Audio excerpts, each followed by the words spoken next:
Welcome to the Mischief. I'm Vallen, and this is SevTech Ages. Oh, sorry, llamas. It's been some time. I apologize. I've had a lot of stuff going on outside of Minecraft. But as you can see, I did a couple of streams. And we started upgrading our bridge, which it looks somewhat nice from up here. It's got a lot of work to do, though. And I figure I might continue on with some of that on some streams, depending upon how I'm feeling. But it is something worth noting that I'm trying to be a bit aesthetic with some of my building at this point, which I'm quite enjoying. I was really getting into it, and it's starting to shape up a little bit. Obviously, it's got a long way to go because, I mean, right now you look, it's just made of cobblestone and wood with a bit of bricks in there, but that will hopefully soon be remedied. Anyway, I've got some stuff planned for today. It's mostly adventuring. I did make some melon pies, which are very simply made with oven-ready melon pies. Just a bunch of melons, some eggs, some flour, and sugar tossed together. And then I just popped them in the usual cooking bin here. I also refreshed my hearty stews in the cauldron, which I put on a 3x3 of fire because it just makes it go that much faster. And I put a couple just chiseled slices here just so that it would be a bit simpler to access, because I kept on setting myself on fire even with the cauldron right here. Or where it is, and this being open, I would set myself on fire just being close to these. So putting that in there seemed to help remedy that a little bit. Now I did end up making, let's see, there is a certain kind of iron. Let's see, there we go, black iron ingot. Recipe for that was with some crushed black quartz in this, and those were used in the making of some more stardust. I made a little bit more of those, and I put them down. I put a few of the stardust, and I mined up a whole bunch more of the, I've got F7 still on. I mined up a whole bunch more of the star crystals from Astral Sorcery, the Astral Sorcery crystals, basically. I mined up a good portion of them, and I tossed them down somewhere over here. There we go.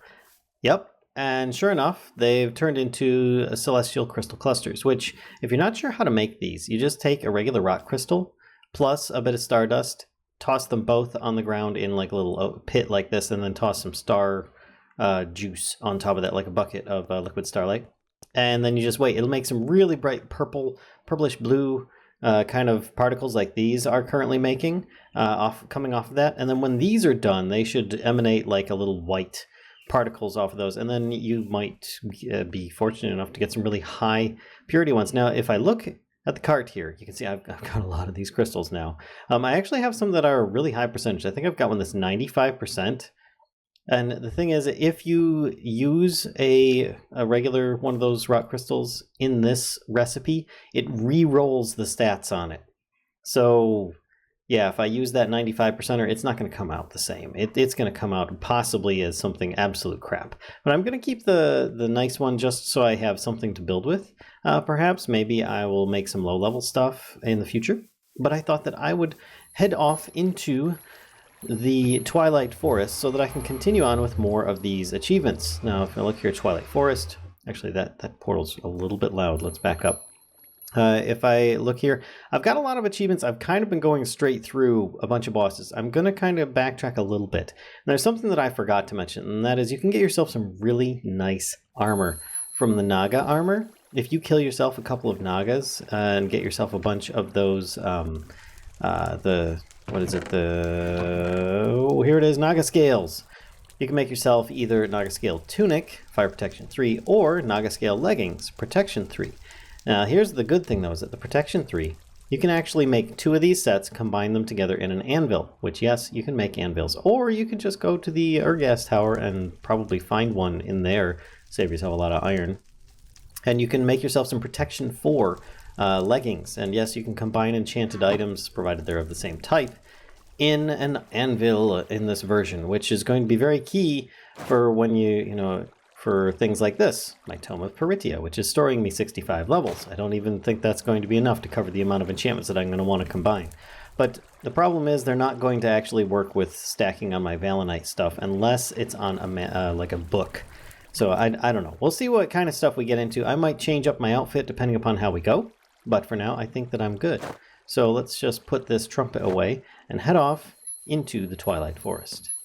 Okay, I lied. I'm not jumping into the portal just yet. Reason being is that I've got a little something in here that I made up. And then it's some steel leaf bow limbs.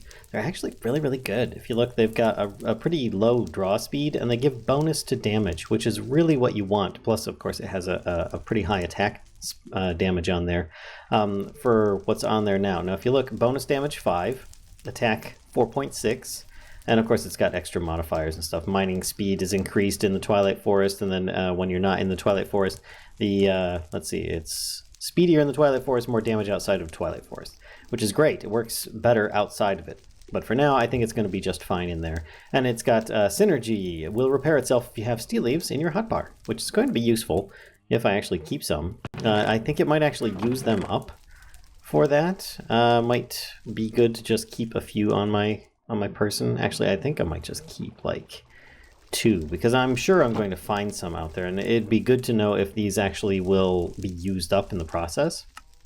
So, a steel leaf bronze shortbow. I'm removing the cactus on this because if I'm in melee, I shouldn't be using a bow to begin with. So I now have this, and it's a bit more damage than it was before. So that's pretty darn cool. Just going to move some of these off. How's my food nutrition doing? 100%. Because those melon pies have really made things a lot easier. I'm going to keep the hearty stews on there for now. And now, off to the Twilight Forest. Alright, so we've killed off the at least one Naga. I could go over to the right there and get myself another set. I might actually do that. We've also gone up here and done the mazes, and we've killed a Hydra. So next we're going to head over, and I think I'm going to go for the Knight's Dark Forest, which is southwest of where we're at right now. So if I aim a little bit more, there we go. That should probably do it. And you can actually go into the forest, or you can dig down through it. Myself, I don't know. It all depends on how things go. So I guess we'll find out. But I'm going to work my way in that direction, and I'll see you guys when I get there. And here we near the Dark Forest, which, admittedly, like I said, you can just travel through it if you so desire. No, I'm not wearing super speedy boots. I still haven't gone hunting for wild dogs to try and do so. I'm fine with my slimy boots. Besides, those wild dog boots, they don't really last very long. But the problem here is that, well, everything's really, really dark and difficult to actually get through. So, oh, and there are all sorts of crazy bugs in the immediate area that might try shooting at you. Let's try out our bow. Let's see how we do. There we go. A couple shots. He's done. But I do actually already see what looks like it might be an entrance over here. Let's see if I can kill this dude. If you get close to these guys, they just run away, so it's not really worthwhile. But here we go. All right, yeah, looks like I may have found an entrance. I don't know. Sometimes there are false entrances. Yeah, and they even open up in the forest itself. It looks like somebody's suffocating underground or in a block here. They may have spawned in a weird area. I don't know, but I hear lots of dudes. Now, here is the entrance. There are many ways of getting in here. You could actually, potentially, try mining through the brick. But in this case, I'm going to do it official-like. I brought a Naga trophy, which, can I? Yes, you can. You can wear a bunch of these trophies as armorless items. But there we go. And then you just do that, and you can pick it back up. Hopefully things don't get destroyed like that just did. Let's light it up down there a little bit. And I've got my shield up, and hello, we've got a Goblin Knight, which is in 2 parts. This is the area you want to hit, right on the back. And it takes his armor off, and then you can hit them much easier, take them out. But otherwise, you're going to be bouncing off them quite a bit. Now, this is where it gets a little bit lengthy, is the exploration of this area. Could take quite a bit. I could mark it on my map, but it's really just like 2 or 3 levels deep, and you might find some mobs. Oops, there we go. There's a little guy here. I just went the wrong way. He's a lower half goblin. I like the idea of the goblins in here. Ooh, it's actually good stuff. We got, oh, Bane of Arthropods 4, not bad. I will still take it. The mob noises are pretty loud, but there may be some good stuff in here. There may be just a bunch of mobs and other things to be had. These guys can drop armor shards, which can be used to make armor shard clusters, which can then be smelted into night metal ingots, which then can be used to make all sorts of things. A night metal loop? I don't think I'm familiar with that. Interesting, but there is, like, of course, different armor, which is good, swords, which look really cool. Your block and chain is tremendous and amazing. You guys really should try it out if you haven't already, which it does take a lot of materials, but it is a lot of fun to mess around with. So, interesting. Oh, the loop is used for making the block and chain. That's right. Okay. My bad, I forgot.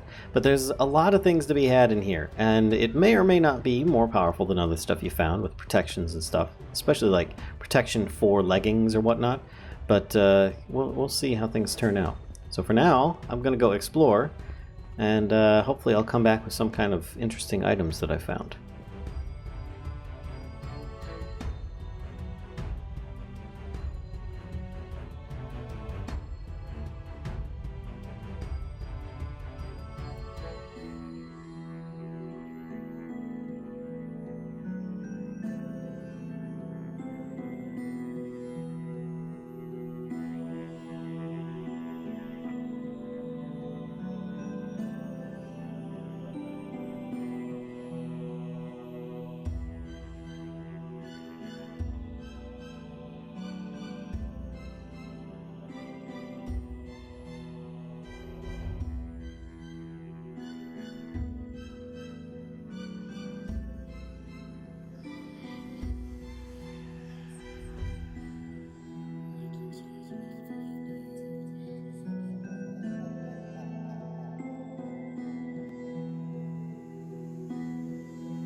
Here's something of interest. Now, usually people will just kind of destroy spawners when they see them. In this case, though, this can be really beneficial, especially if you want a bunch of those armor shards. I put them in my loot backpack. There we go, just put all this stuff in here. I found a couple of anvils at this point, which is fantastic. But then you can just farm these guys up if you want, and they will potentially, there we go, drop these. Armor shards. This is a really, really good way of doing it. Of course, you can kind of light it up for now, and I might just leave these here for now. They're not really hurting anybody. Okay, so this is a unique thing. You might find sometimes that the edge of an area that you can't get to might overlap slightly with the one that you're in. This can happen, and in this case, you're actually in a lot of danger because a lot of these enemies become invincible and you can't injure them, especially if they're like one of those pinchy beetles that can pick you up. They might be able to like grab onto you forever and you can't hurt them. So it's something to be very cautious of. If you see something like that, just turn back around. You might even have to go to a different night maze or whatever. That's why there's 4 of them, just in case there's a little bit of overlap with some of the biomes and the random generation that is made. Get out here, you. And here is one of the loot rooms. It's a bit dangerous because, of course, there is, well, lava in the center. But you also are at risk of being attacked from behind, being pushed in and knocked around while you're trying to just kind of get from one area to another. Now, of course, I have the climbing gloves, which helps. And yes, there's a little enemy fell in there. There he is. He's almost done. There he goes. He's expired. And you can mine it out all you want, but I'm personally just going to skip it because it's not worth the risk. But I am going to try and climb up here into this other area, though, which I find to be a little bit more interesting because it's just going to lead me on further. I could get those materials that were up there a little easier elsewhere, so I'm not really going to bother with mining this out. Yes, you might find some really good stuff in there, but for now, I'm just going to leave it. Alright, so here I am at the entrance, and sadly, I'm actually going to call this a bust. I believe that the area that I needed to get to is actually behind that grayish curtain that I found. So I'm going to head over to the next map area, and in fact, let's just kind of get rid of these. Don't need any of those either. This down here, and look, I was getting some prismarine drops. That's kind of cool. It's just sad that I wasn't able to actually progress through like I wanted to. So on to the next destination. All right, looks like I've found myself the other dungeon area, which is the northeast one of the Urgas Tower. Hopefully I'll have a little bit more luck with, well, first finding the entrance, but then being able to get in and find the boss at the end of this. Here's the entrance. Alright, so same as before. Let's pull out the Naga trophy. And we'll put this down here. Door crumbles. I can then pick up my trophy, put it back. Ooh, here's something that's rare. Rainbow oak sapling in here. Let's see if I can actually grab... Where's my specific tool for this job? Flint work blade. Should make short work of this. It'll break the leaves and hopefully I'll get a sapling from it. If I don't get a sapling, I guess I could still shear this with just a regular pair of shears and I should still get it. Okay, so maybe not, but at least I've got 45 rainbow oak leaves. So I probably should have broken it the other way with the flint work blade. Lesson learned. Whoopsie, my bad. Oh well. I forgot. This actually leads up to another area, which, yeah, I should just try and go through there. See if I can find... I've already been in that area. Let's head over this way. Haha! This is what I've been looking for. Finally. Okay. And actually, I think I got really close. I did. I got very close to finding this already. So if you look at, there's like these little sarcophagi in there, and there's a little mob spawner as well. This is the boss battle. So this should be interesting. Any of the drops from the boss himself will probably be mundane and unenchanted, but in the chest that he drops should be some good loot. So my inventory looks alright, so let's just go in here and see what we can do to try and finish this guy off quickly. Just remember the one with the big sword will probably do the most damage. Probably. But for now, I'm just going to try and hit them. He kind of takes over different suits of armor. There we go. And at a time, in this case, I'm just kind of running into these guys. There he is. You just saw him there. And each one has different abilities. You can actually kind of just smack him, take out each of the different armor sets, and that should reduce his ability to manifest in different suits of armor.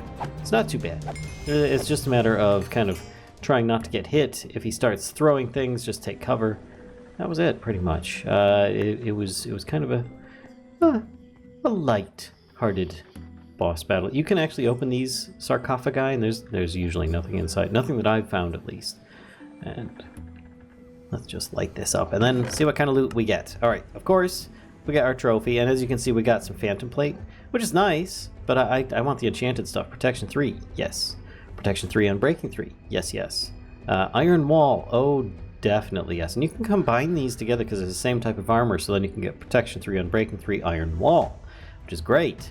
Then let's see, unbreaking 3, extra damage to armored targets. That nightly pick is kind of meh. But let's see, Knightly Sword. More light pierce and knockback, doesn't hurt. Excavate 5 with a Knightly Axe. That sounds interesting. I think that means that I can use Ore Excavator with that axe on like a tree area. That's pretty interesting. If I were to take that plus efficiency... Interesting. I really want to contain these, or get these axes. And you can go around. If I grab my map here and look, you can see that... Here, let me take my shield off too. There we go. Big screen. You can see that the ghast in the bottom left there is actually surrounded by several little knightly helms.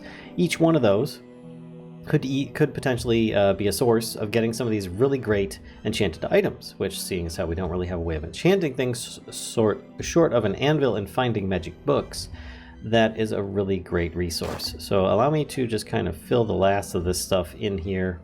Get rid of this fish as well. I keep on ending up with fish from those darn crabs. And I think I'm going to head out, and we will go and see about finding ourselves... some more bosses, and yeah, I got a whole bunch more epic shaders. Oh, wow. Okay, so I came up, not in the forest, but I came up out in a mushroom biome, which is really, really cool, actually. You never know when you might find... Oh, look, there it is. There it is. There's a mushroom village, in fact, over here, which, there we go. Look at this. You've got these massive mushroomy towers. There's usually not much of anything inside of them, in my experience, but you have this, like, I don't know, kind of Ewok village style with mushrooms instead. You can always dig inside, and I don't think that you'll really find anything in there because I think it's solid. But if you can get up here, then you've got like your little openings that kind of go into each area. Let's light it up. There we go. So you could feasibly have like a nice little above ground base or something like that if you really wanted, like a tree base of sorts, but instead it's a mushroom base. And you could interconnect all of them. This is a really massive, huge area, and it's a great source of mushrooms if you so need such a resource for your hearty stews or something like that. Well, there you go. Actually, while I think of it, let's give this knightly axe with excavate 5 on it a try. Oh wow. Wow. It worked. Okay, so it does have excavate on it. That is amazing and awesome news. Okay, I now have my new favorite way of chopping trees. That's for certain. So here's the thing. I'm at the edge of the nightly forest, basically. But instead of kind of, there we go. Let's see if I can get up here. Instead, what I'm going to try and do is, fail at trying to get up there. And let's use this, our slime sling. There we go. And then I can just bounce my way to victory. But in the center, you see everything starts turning red. That's because you're getting close to the Urghast Tower, which is going to be a little bit dangerous. Having a shield is usually a good idea, but having quicker reflexes is going to be even better. There we go. It's just loading in now. The Urghast Tower.